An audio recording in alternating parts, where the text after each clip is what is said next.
Hay relatos que el gobierno mexicano ha intentado mantener en silencio durante siglos y sombras que ni los muros más gruesos del poder logran contener. En el corazón mismo de la Ciudad de México, frente a la inmensa Plaza de la Constitución, se alza un edificio que no es solo la sede del Ejecutivo Federal. Es un lugar donde la historia se ha escrito con sangre, traición y sufrimiento acumulado durante 500 años. Un sitio donde emperadores perdieron la razón, donde inocentes fueron torturados en sótanos olvidados y donde, según quienes han trabajado allí de noche, algo antiguo sigue despierto, observando desde las sombras. Este es el Palacio Nacional, y lo que realmente ha sucedido entre sus paredes es tan inquietante que las versiones oficiales siempre han preferido suavizarlo o callarlo por completo. Esta es la crónica oscura y profunda de la mansión más perturbadora de México, un lugar que guarda secretos que tal vez sea mejor no despertar. Para entender por qué este edificio inspira tanto respeto y temor, debemos retroceder mucho antes de la estructura que conocemos hoy.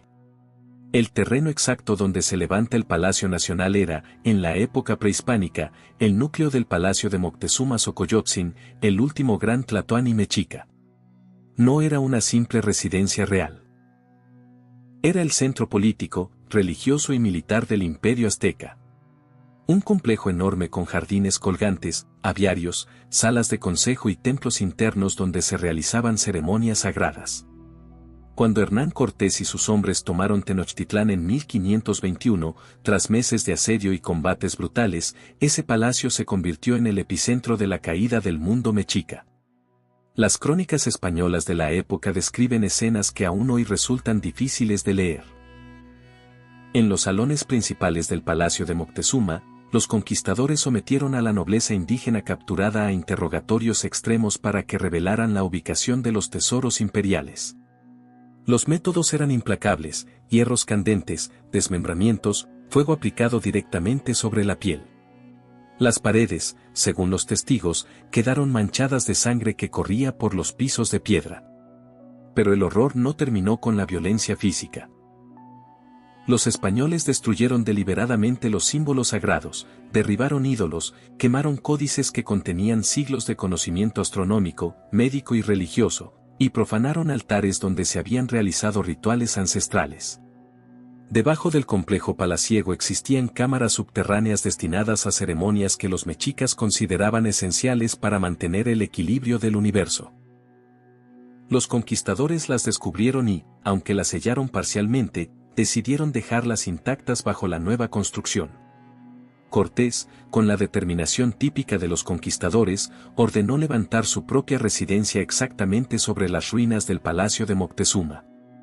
Era un mensaje inequívoco: donde una vez gobernó el emperador más poderoso de la náhuac, ahora mandaría el representante del rey de España. La obra comenzó apenas un año después de la caída de la Gran Tenochtitlán, utilizando las mismas piedras del edificio anterior y mano de obra indígena forzada. Desde los primeros días de construcción circularon relatos inquietantes entre los trabajadores. Sombras que se movían sin dueño, sonidos de tambores lejanos que parecían surgir de la tierra misma, desapariciones inexplicables durante la noche. Los capataces españoles lo atribuían a rebeldes ocultos, pero los trabajadores indígenas susurraban algo diferente: el lugar estaba resentido. Los antiguos dioses no habían perdonado la profanación. Cortés vivió en esa casa durante años, pero nunca encontró tranquilidad. Los sirvientes contaban que el conquistador sufría insomnio crónico, que caminaba por los pasillos en la madrugada hablando solo, como si sostuviera conversaciones con alguien invisible. Algunos aseguraban haberlo visto detenerse frente a ventanas oscuras, mirando fijamente hacia el vacío, pálido y tembloroso. Su salud mental se deterioró rápidamente. El hombre que había derribado un imperio comenzó a desmoronarse desde dentro. En 1540 abandonó México para siempre y murió en España 7 años después, enfermo, empobrecido y, según sus últimas cartas, perseguido por sombras que solo él podía ver. Tras la partida de Cortés, el edificio se convirtió en la residencia oficial de los virreyes de Nueva España. Durante casi 3 siglos de dominio colonial, fue el centro absoluto del poder en el vasto territorio. Pero también fue escenario de episodios oscuros que marcaron a quienes lo habitaron. Los virreyes raramente disfrutaban de larga salud. Muchos desarrollaban padecimientos inexplicables, fiebres recurrentes, crisis de ansiedad extrema, problemas cardíacos repentinos. Varios murieron dentro del palacio en circunstancias que los médicos de la época no pudieron aclarar. Uno de los casos más desconcertantes fue el del virrey García Sarmiento de Sotomayor, conde de Salvatierra, quien gobernó entre 1642 y 1648. Obsesionado con la leyenda del tesoro perdido de Moctezuma, ordenó excavaciones secretas en los sótanos. Los trabajadores encontraron túneles antiguos, cámaras selladas con esqueletos dispuestos en patrones que no correspondían a entierros cristianos, y un ambiente tan opresivo que algunos se desmayaban al entrar. Una noche de 1646, durante una excavación profunda, ocurrió algo que nunca fue explicado oficialmente. Los hombres escucharon un rumor sordo bajo la tierra, seguido de un viento helado que apagó todas las antorchas. En la oscuridad total, varios trabajadores desaparecieron. Sus cuerpos nunca aparecieron. Tras ese incidente, el virrey Salvatierra cambió. Se volvió paranoico, acusaba a sus colaboradores de traición y sufría pesadillas constantes. Murió repentinamente a los 52 años, encontrado en su cama con expresión de terror congelada. Los siguientes virreyes ordenaron limpiar y redecorar sus habitaciones, pero el personal evitaba quedarse solo en esos espacios. Decían que el aire era más denso, más frío, y que a veces se escuchaban pasos lentos cuando no había nadie. Durante el periodo colonial, los sótanos del palacio también albergaron celdas de la Inquisición española. Allí se interrogaba y castigaba a quienes eran considerados herejes, conversos sospechosos o desafiantes de la autoridad eclesiástica. Los métodos eran brutales: el potro, la garrucha, el tormento del agua. Los gritos resonaban por los corredores, pero eran ignorados. Era la voluntad divina, justificaban los inquisidores. Durante más de 2 siglos, cientos, tal vez miles de personas sufrieron y murieron en esas mazmorras. Sus restos eran arrojados en fosas comunes dentro del terreno o quemados en la plaza. Aún hoy, durante trabajos de mantenimiento, aparecen fragmentos óseos en los sótanos. Oficialmente se catalogan como restos coloniales, pero algunos presentan marcas que no coinciden con técnicas conocidas de la época. Con la independencia en 1821, el palacio pasó a ser sede del gobierno mexicano. Pero la inestabilidad del siglo XIX trajo nuevos capítulos de violencia. Invasiones extranjeras, golpes de Estado, guerras civiles. En 1847, durante la ocupación estadounidense, soldados reportaron sensaciones de vigilancia constante en ciertos cuartos. Algunos juraban haber visto figuras vestidas con atuendos antiguos en los pasillos nocturnos. El periodo más enigmático llegó con Maximiliano de Habsburgo, 1864 a 1867. Aunque residía principalmente en Chapultepec, usaba el Palacio Nacional para actos oficiales. Durante renovaciones ordenadas por el emperador, los trabajadores descubrieron cámaras ocultas con altares prehispánicos manchados de sangre seca y esqueletos en posiciones rituales. Algunos restos parecían más recientes que la época azteca.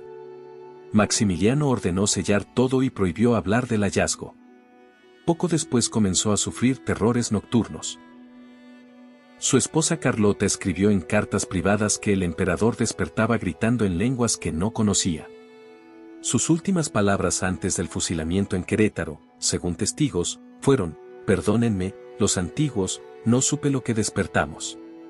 Benito Juárez, al recuperar el poder, también sintió algo extraño en el palacio. El presidente, conocido por su racionalidad, prefería trabajar hasta altas horas en su residencia privada antes que quedarse solo en las oficinas presidenciales después del anochecer. Guardias de su época reportaron incidentes inexplicables, figuras inmóviles en patios a la luz de la luna, voces susurradas en idiomas antiguos. Durante las grandes renovaciones de Porfirio Díaz y en los años 20 del siglo XX, se hicieron descubrimientos aún más profundos. En 1928, al reforzar cimientos, los trabajadores rompieron una pared y hallaron una escalera tallada en la roca que descendía en espiral. Bajaron más de 30 metros hasta una cámara enorme cubierta de huesos humanos esparcidos al azar, objetos rituales y un pozo central que parecía no tener fondo. Al iluminarlo, vieron movimiento en las profundidades y escucharon un sonido rítmico, como una respiración lenta y profunda. Presos del pánico, subieron corriendo. El supervisor ordenó sellar la entrada con concreto reforzado. Esa escalera y lo que sea que habite abajo siguen allí, ocultos tras toneladas de material. Diego Rivera, al pintar sus murales en los años 30, trabajaba frecuentemente de noche y solo. Sus asistentes lo escuchaban mantener conversaciones completas con alguien invisible, como si recibiera instrucciones. Algunos detalles en sus frescos, edificios, símbolos, glifos, no aparecen en ningún documento histórico conocido. Rivera mismo dijo en privado que los antiguos maestros le mostraban la verdad olvidada. En épocas más recientes, el personal de seguridad y mantenimiento ha desarrollado reglas no escritas: evitar ciertos pasillos después de medianoche, nunca entrar solo a los sótanos, dejar luces encendidas en áreas específicas. Hay relatos recurrentes de sonidos de cadenas, pasos arrastrados, cambios bruscos de temperatura, sombras que no corresponden a ninguna fuente de luz. Algunos guardias hablan de una hora prohibida entre las 3 y las 3:30 de la madrugada, cuando el patio central parece cobrar vida propia, sombras que se retuercen, figuras inmóviles que observan, una presencia tan intensa que obliga a apartar la mirada. Durante el terremoto de 1985, al colapsar paredes, se encontró un hueco con miles de palabras garabateadas en diferentes idiomas y épocas, algunas con materiales modernos. Mensajes fragmentados, súplicas, advertencias. El espacio fue sellado de nuevo. En renovaciones recientes han aparecido objetos sincréticos que mezclan símbolos aztecas y cristianos, sugiriendo rituales secretos realizados siglos después de la conquista. Hoy, el Palacio Nacional sigue siendo el corazón político del país. Cada 15 de septiembre, el presidente da el grito desde su balcón central ante miles de personas. Turistas recorren sus corredores admirando los murales de Rivera. Empleados trabajan diariamente en sus oficinas. Para la mayoría, es un monumento histórico majestuoso. Pero para quienes han pasado noches enteras dentro de sus muros, especialmente los guardias y personal de limpieza, es algo más. Es un lugar de capas superpuestas, la oficial, luminosa y racional, y debajo, capas de memoria traumática, de rituales antiguos, de presencias que nunca se fueron. Hay algo en este sitio que precede al edificio actual, algo que los mexicas ya consideraban sagrado y peligroso, algo que ha sobrevivido a conquistas, revoluciones y modernizaciones. Algunos lo llaman energía residual de eventos violentos. Otros, manifestaciones de quienes sufrieron allí. Y hay quienes, tras experiencias personales, creen que el velo entre mundos es particularmente delgado en este punto y que lo que yace debajo observa y recuerda. Los documentos más inquietantes permanecen clasificados. Las cámaras y túneles sellados siguen inaccesibles. Quienes saben más de lo debido han aprendido a callar. Pero las historias persisten, transmitidas en voz baja entre trabajadores, emergiendo ocasionalmente cuando algo inexplicable vuelve a suceder. El Palacio Nacional es hermoso, imponente y fundamental para la identidad mexicana. Pero también es un recordatorio de que algunos lugares guardan memorias demasiado pesadas para ser borradas. Memorias que se manifiestan en la quietud de la noche, en pasillos vacíos, en sótanos profundos. Memorias que susurran que este lugar nunca ha dejado de pertenecer, en algún nivel, a quienes estuvieron aquí primero. Esta ha sido la crónica oscura del Palacio Nacional, un edificio que contiene más historia, sufrimiento y misterio que cualquier otro en México. Una historia que las versiones oficiales prefieren suavizar, pero que sigue viva en las sombras de sus muros. Si esta narración te dejó inquieto y te hizo mirar con otros ojos uno de nuestros monumentos más importantes, ayúdame a seguir explorando los secretos que México guarda celosamente. Da like, suscríbete para más relatos sobre lugares enigmáticos y comparte este video con quien necesite conocer la cara menos visible de nuestra historia. Y ahora dime en los comentarios, ¿te atreverías a pasar una noche completa solo en los corredores o sótanos del Palacio Nacional? ¿Crees que las experiencias reportadas durante siglos tienen algo de verdad, o son solo producto de la sugestión y la larga historia del lugar? Tu opinión es parte esencial de esta conversación. Hasta la próxima historia que no deberíamos olvidar.